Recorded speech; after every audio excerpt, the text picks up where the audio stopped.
ایمان بناؤ، عمل بناؤ، آخر کرے. لیکن عمل کے بنانے میں جو رکاوٹ آتی ہے وہ خرچ آتا ہے کہ اگر یہ مال غلط خرچ ہوا عمل بگڑ جائے گا. اس لیے خرچ وہاں ہو جہاں اللہ کا حکم ہے، جہاں اسی کے لیے زکوٰۃ ہے، اسی کے لیے میراث ہے، بھائی بہنوں کی میراثیں ہیں. اللہ جزائے خیر دے علماء کرام نے ہندی کی چندی کر کے دیکھ لیے، ایک ایک مسئلہ واضح کر دیا ہے. لیکن وہی بات کہ ہم نے سیکھنا سکھانا ہی چھوڑ دیا ہے. آج تو میری درخواست ہے، میں میرے اور آپ سب نیت کریں دین سیکھنا ہے. تو ہر ایک کا دین، تاجر کے لیے تجارت کا، کاشتکار کے لیے کاشتکاری کا، مزدور کے لیے مزدوری کا، غریب کے لیے غربت کا، اور گھر کی پردہ نشین کے لیے اس کا، ہر ایک کے لیے دین شریعت اس کے مسائل ہیں. ہر ایک نیت کے لیے دین سیکھنا ہے، دین پر چلنا ہے. اور یہ دنیا کی کوئی چیز بغیر محنت کے نہیں ملتی. اللہ نے صدیوں کے بعد یہ سادہ اور آسان سی محنت ایسی دی ہے، اور نمونے موجود ہیں.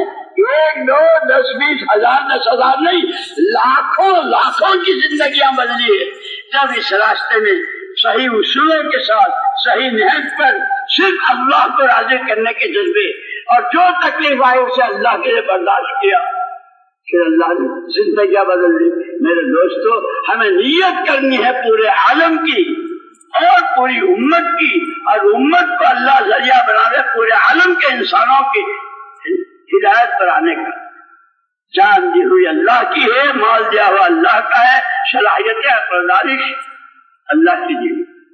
ان تینوں طاقتوں کو محمد الرسول اللہ صلی اللہ علیہ وسلم کی جان جہاں لگی، مال جہاں لگا، آپ نے جو سوچا وہ سارا سوچنا بھی ہے. ہماری سوچ حضور کی سوچ کے قریب ہو جائے، ہمارا مال ایسے خرچ ہو جیسے حضور نے خرچ کی، ہماری جان وہاں لگے.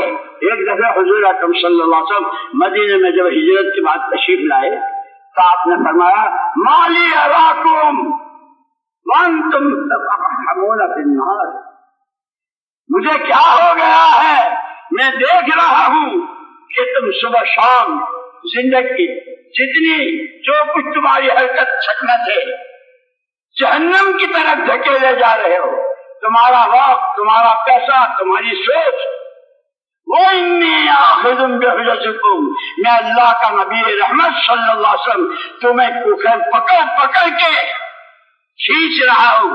یہ تمہارے وقت لگنے کی جگہ نہیں ہے، یہاں تمہارا پیسہ خرچ نہیں ہونا چاہیے. جیسے آج کل کتنی لایانی، کتنی بیکار اور کیسی حرام چیزوں میں امت کی جان مال، جوانوں کا، عوام کا، خواص کا. میرے دوستو، اللہ نے یہ تو بہت بڑا کرم فرمایا ہے، اور حضور پاک صلی اللہ علیہ وسلم کا تو فضل اور صدقہ ہے کہ اللہ نے توبہ اور استغفار کی نعمت دی. سچے دلوں سے توبہ کریں. آج تک اللہ کی دی ہوئی جان و مال اور عقل و خیرت کو جتنا اپنی منمانیوں پر، اور جس کے نتیجے میں اللہ کے حکم ٹوٹے، نبی کی سنتوں سے زندگی نکلی، زندگی سے سنتیں نکلی، اے اللہ تم کہ باقاعدہ صلاۃ الاستغفار پڑھیں، توبہ کی نماز پڑھیں، اور نیت کریں آج کے بعد کی. یہ کسی کو پتا نہیں زندگی کتنی باقی ہے، لیکن اللہ اور اپنے درمیان، اے اللہ آج کے بعد زندگی کے جتنے سانس، جتنے دن، جتنی راتیں، جتنے مہینے، جتنے سال، لقمے سے لے کے دانے سے لے کے جتنی روٹی روزگار اور یہ عقل اور سمجھ جتنی، اللہ ہے جو پیمان کرتا ہوں محمد صلی اللہ علیہ وسلم کہ جہاں جان و مال و صلاحیت لگی وہاں لگاؤں گا.